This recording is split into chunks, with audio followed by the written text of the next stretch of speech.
Bertemu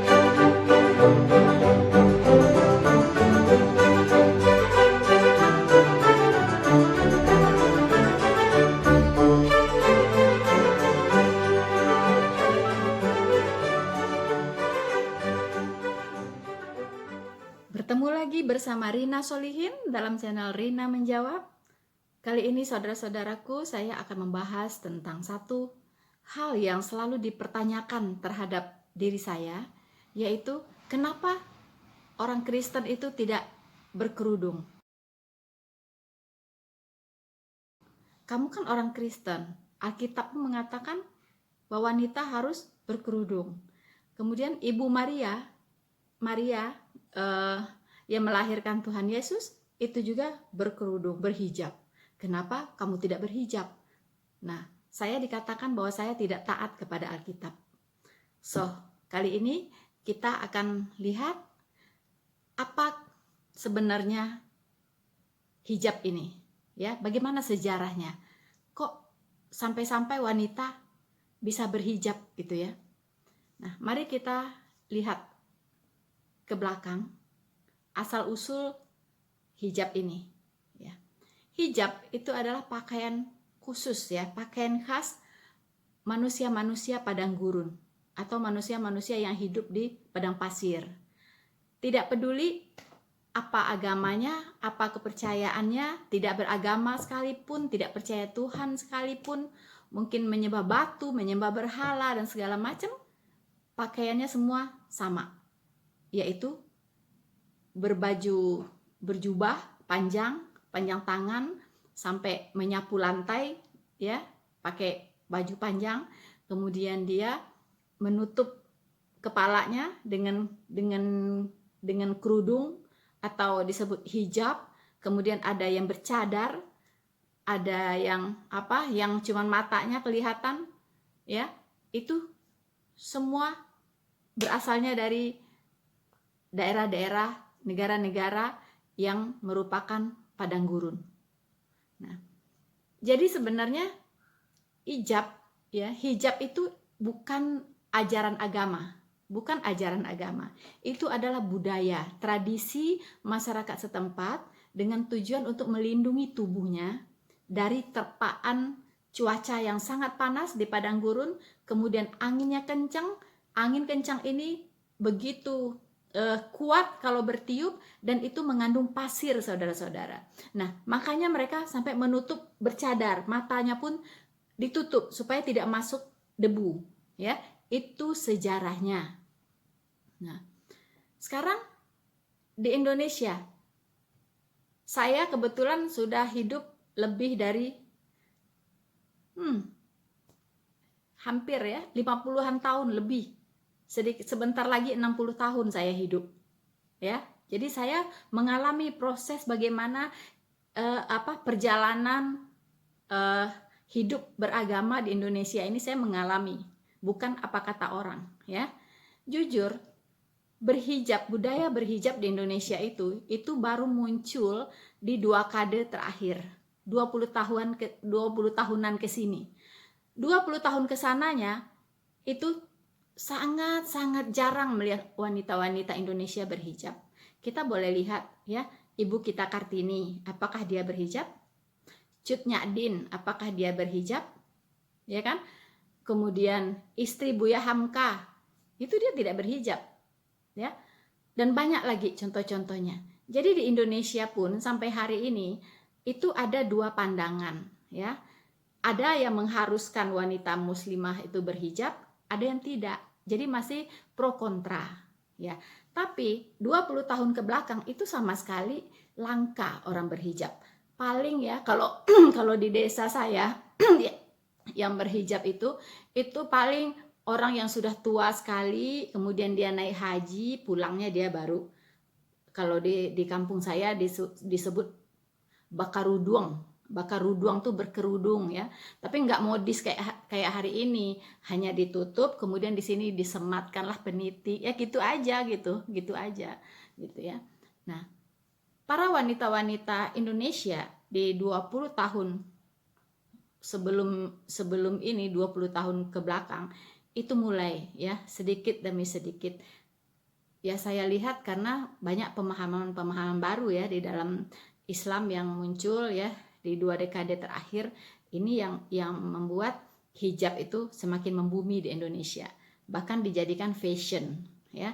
Jadi bukan hanya simbol dari identitas beragama, tapi sudah menjadi fashionable, ya kan ya. Nah, lalu di Indonesia sendiri itu juga tidak seragam, ya.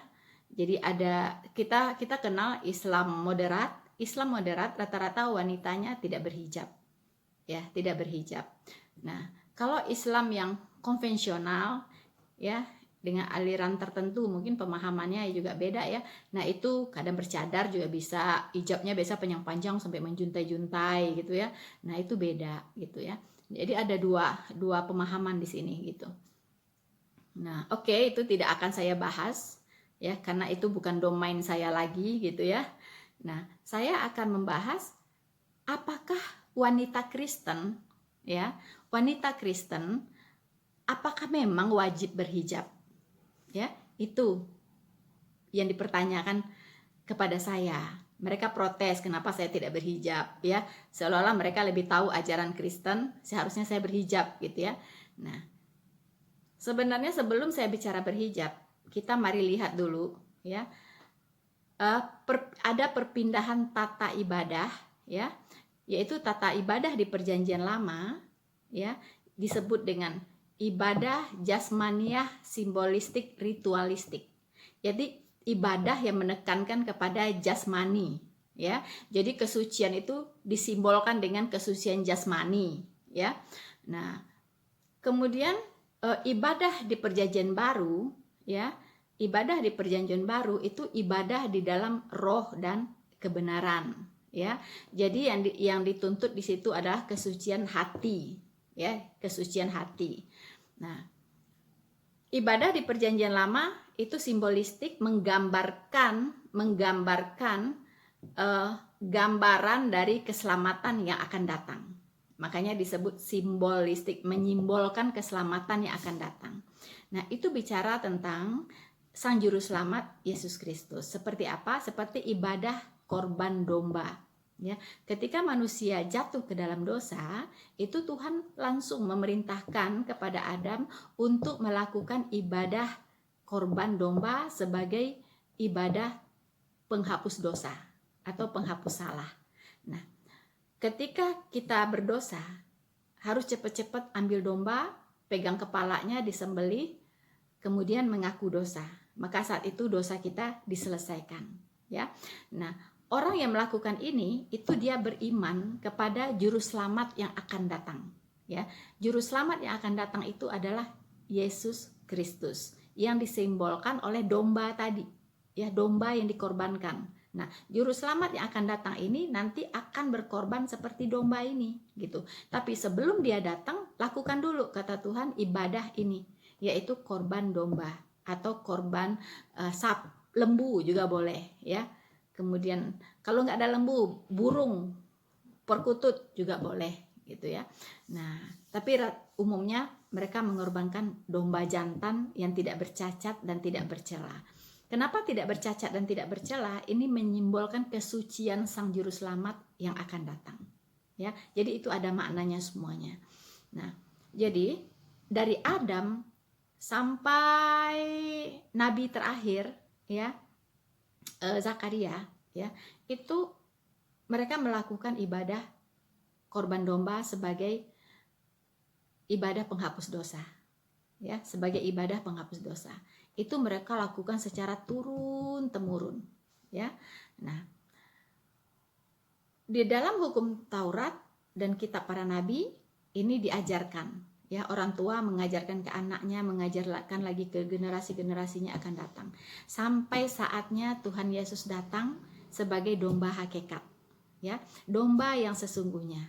Ya, ketika Tuhan Yesus datang sebagai domba hakikat, ya, nah itu ibadah korban domba tadi itu dihentikan oleh Allah, di stop, karena domba yang sesungguhnya sudah datang.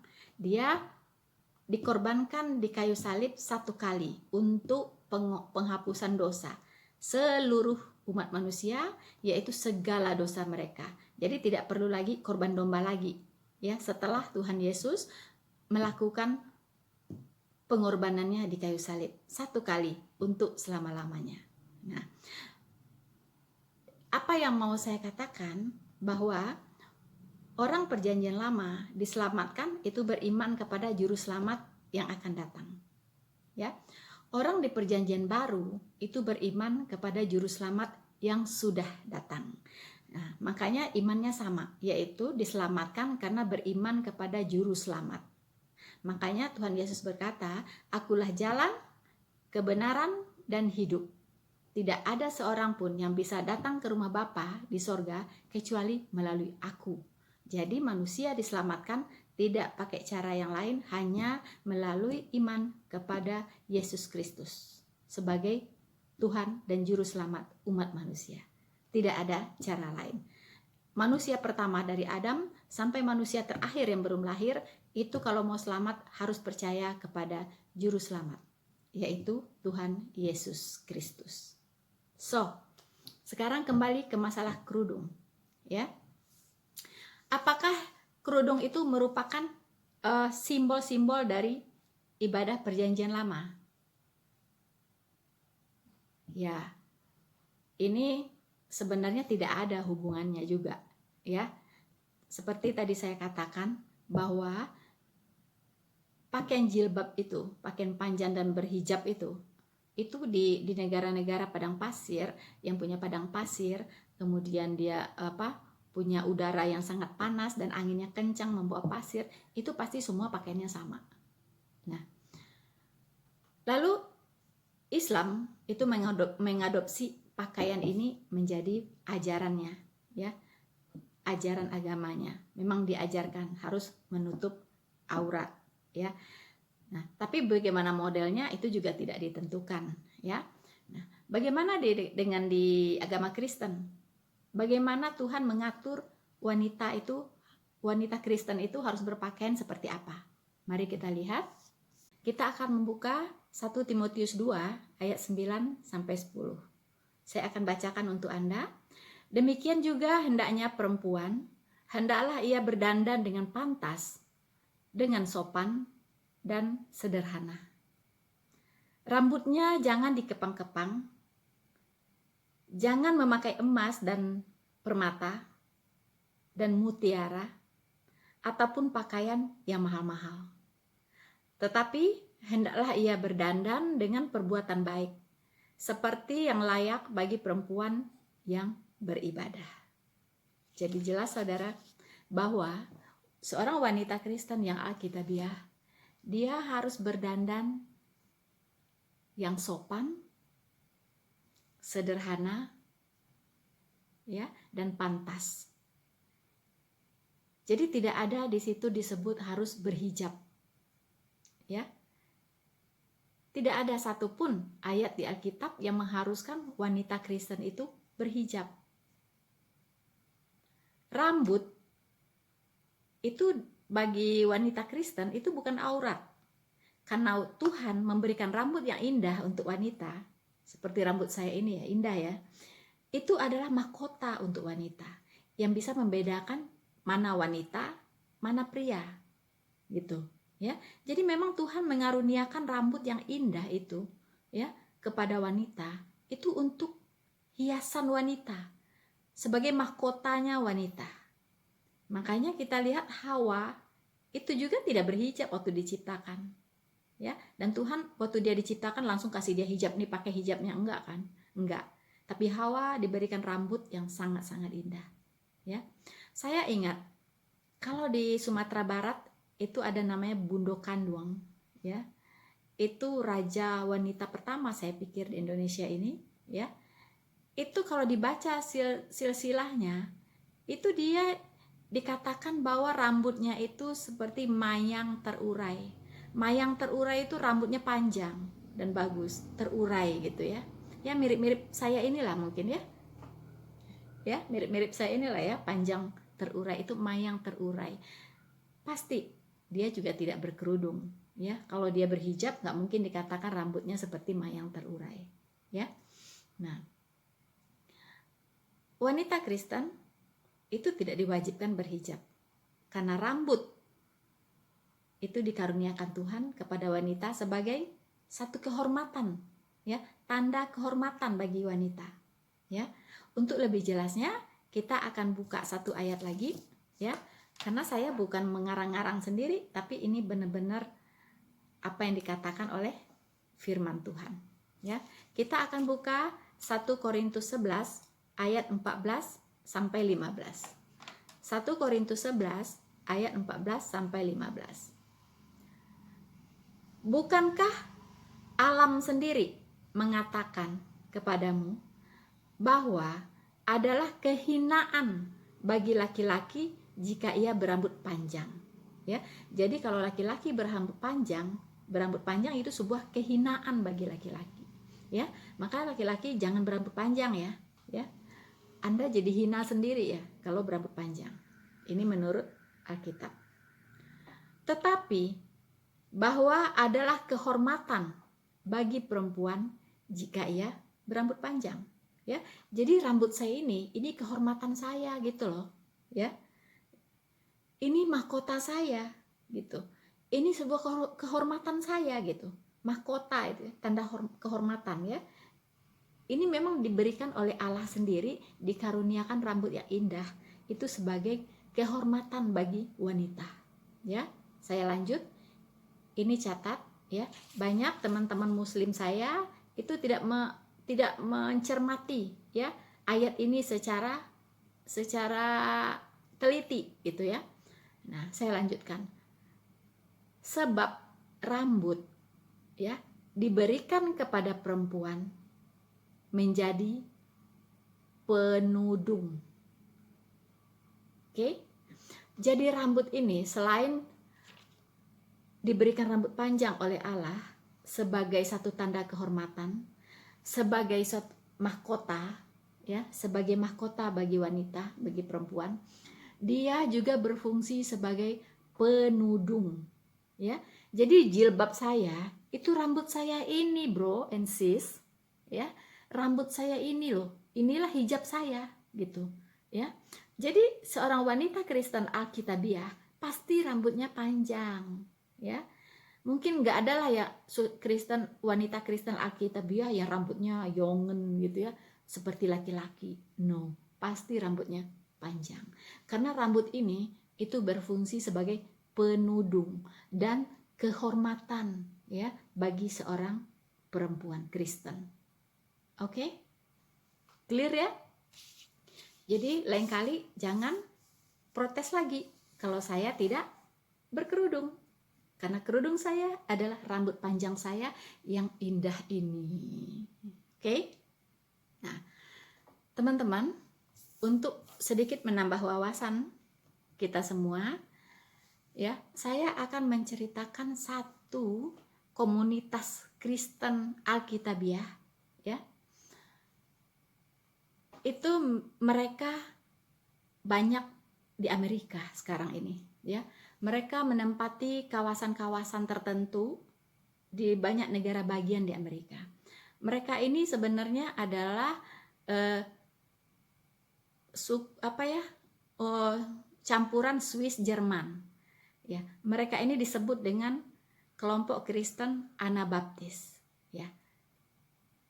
Sedikit sejarahnya, kelompok Kristen Anabaptis ini adalah kelompok Kristen yang teraniaya, ya, di Eropa, ya.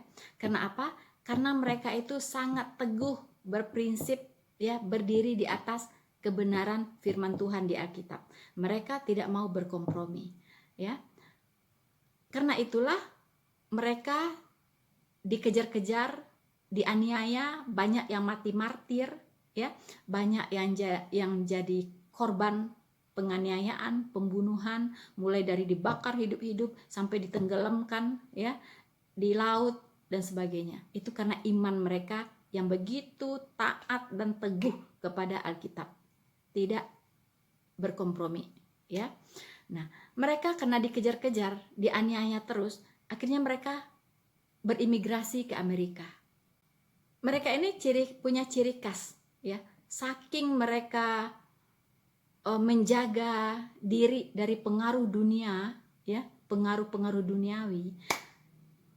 Ini mereka sedikit ekstrim, saudara-saudara. Jadi kalau mau tahu Kristen ekstrim, itu mereka-mereka ini, yaitu kaum Anabaptis. Ini adalah Kristen ekstrim, radikal, ya. Ini dia. Nah, ciri-cirinya apa? Ciri-cirinya adalah satu, pakaian wanitanya, ya, itu panjang, ya, panjang tangan, sopan ya. Kan sopan ya, harus sopan dan sederhana kan, dan pantas ya.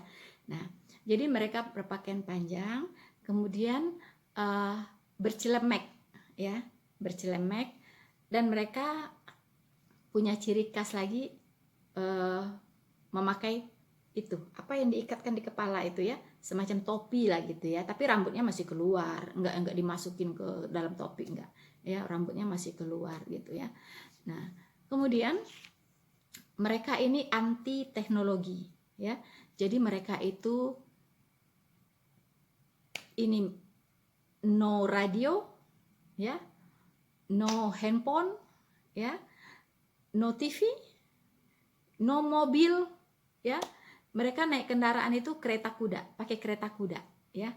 Jadi daerah mereka itu asri sekali ya, indah sekali, karena mata pencarian mereka adalah dari pertanian ya. Kalau masuk ke daerahnya, udaranya begitu asrinya ya, terus jalannya itu mulus, nggak ada yang berlobang karena kan nggak ada mobil lewat, hanya kereta kuda ya kan, indah sekali ya. Teman-teman kalau punya kesempatan ke Amerika, silahkan mampir ya. Itu mereka banyak di Ohio ya, itu mereka banyak di situ ya. Di googling aja di mana suku Aramis ini banyak, silahkan ke sana ya. Di situ itulah Kristen yang radikal, dan mereka anti perang. Mereka anti perang, saudara. Jadi mereka tidak mau kalau ada kewajiban militer, itu mereka tidak mau ikut ya, tidak mau ikut. Kemudian mereka anti kekerasan dalam bentuk apapun, baik fisik maupun verbal ya. Jadi mereka anti dalam semua kekerasan. Jadi hidup mereka itu damai, tentram ya. Terus tidak konflik gitu, tidak ada berantem, bunuh-bunuhan, itu nggak ada ya. Karena mereka anti sekali dengan kekerasan, anti perang ya. Saking radikalnya Kristen ini, sesuai dengan ajaran Alkitab ya. Ya. Jadi mereka juga no listrik ya, nggak pakai listrik daerahnya ya. Kemudian mereka juga anti menerima sumbangan ya, bantuan sosial, itu mereka anti ya. Jadi mereka sesama mereka tuh saling membantu, hidup saling mengasihi, saling tolong menolong. Itu mereka praktekkan betul-betul ajaran Alkitab ya. Nah, Anda boleh ke sana ya. Nah, ini Kristen yang betul-betul ekstrim ya. Nah, mereka ini juga sangat toleran ya. Tolerannya apa? Mereka banyak aktif di kebaktian-kebaktian sosial ya. Kalau ada bencana alam di seluruh dunia, itu mereka pasti kirim bantuan ke sana. Bahkan mereka jadi apa? Jadi tenaga-tenaga yang ikut membantu di sana gitu ya. Nah, bahkan kelompok Anabaptis inilah yang menggolkan perdamaian dunia di PBB ya. Ini luar biasa. Saya kalau Tuhan mengizinkan, saya rindu sekali gitu ya, untuk bisa satu kali saja seumur hidup saya untuk bisa melihat mereka di sana. Sepertinya begitu indah gitu ya.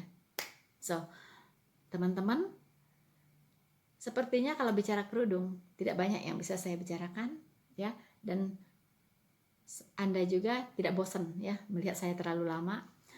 Nah, jika Anda ingin mendukung pelayanan saya, tolong ya, subscribe ya, like and share video ini ya. Tuhan Yesus memberkati Anda semua. Maranatha.